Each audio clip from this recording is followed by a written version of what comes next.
Good morning, everybody. I want to go over a few things that are going on around the city. We have a lot going on right now and a lot of great things going on. But first, we do have one kind of sad thing. Rod Clarity, our council member, resigned. He's been a great council member for the city. Also, a lot of people don't know, he was also the mayor of Avoca for several years ago. And he's going to retire from that. We are looking for resumes by this coming Monday. If anybody is interested, you do have to live in Ward 3 in the Hiawassee area. We've received one to date, but anybody else who's willing or wanting to look at being on the city council, you're welcome to get those in. Either bring those by City Hall or send those to info@gravitar.com, and we'll get you before the council. We do have to approve somebody at the next meeting based on state law in order for us to get a council member back on. So again, Councilman Rod Clarity did tender his resignation, and it was accepted at the last meeting by the council. Sad to see him go. He did a fantastic job as a council member, but we are looking ahead to the future and do need someone to be put into that position. Next on the agenda that we had at our last committee meeting, we did a special council meeting because we did have all the bids in for the new City Hall. And what a lot of people don't realize is this is for City Hall and for a new police station, and it is also for new council chambers.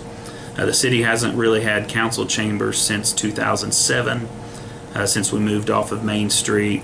We've just kind of been jumping back and forth from trying to find something at the City Hall we had, and then going over to the Civic Center and trying to use that. This will get us an actual council chambers that the council can now have as their own, and citizens can know where to go each time we have a meeting. It also gives us some conference rooms, which we didn't have at the old City Hall. We didn't have conference rooms where we could bring in new developers and people who needed to meet with city staff in order to put out plans or something like that. This will also give us that opportunity. So it's a great move for the city, and it also puts us back on Main Street. And statistics show that when a city moves off of its Main Street area, it does have an impact on the city, and that when people come to town, they look for a city hall that is at or on Main Street, and we're happy to get back there again. Costs came in a little more than we expected because of all the inflation that's happening right now. The lowest bid was right around $1 million. The highest bid was right at $1.5 million. The City Council did vote to accept the lowest bid, and they will be starting here in just a few weeks, and we'll knock that out.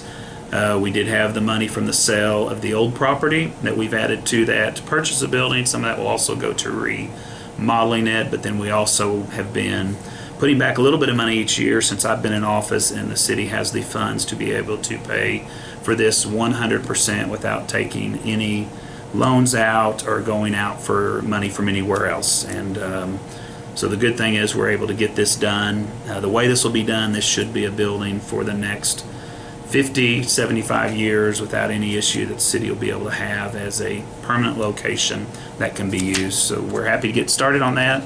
Hopefully we'll have that done by this fall and be moved in also.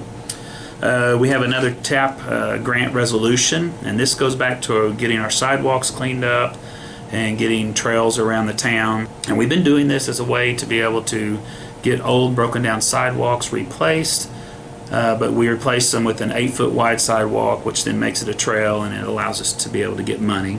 This is a $400,000 grant. If approved, it will get us from the current trail on Main Street, will take us up to Detroit Street around 8th and back over to Walnut Creek, and then we'll be able to get into that area, and then that will connect in back to Main Street again. So we're hoping to get that. We're currently waiting on final approval from the state for our last TAP grant, which was $400,000. Which goes up Dallas Street to Pop Allen Park and connects back into the current trail on El Paso and 2nd Street. So a lot going on. We're in the final phase of that. Hopefully we'll be able to go out to bid soon and get that trail sidewalk area going. It's been needed, but it's been with COVID and everything, the process has just slowed way down on getting state approval. It does have to go through a 30% completion, a 60 and a 90 just on engineering plans before we can even put it out to bid and start. So we're at the 90%. We're waiting for final approval from the state, and then we'll be able to get out to bid. And then last but not least, the pool is on target to open Memorial Day. We're looking forward to that, and hope you set plans to go visit our pool and splash park this year. Everything's up and running, looking great, and we're excited to get that back up and going again. You guys have a good week. Take care.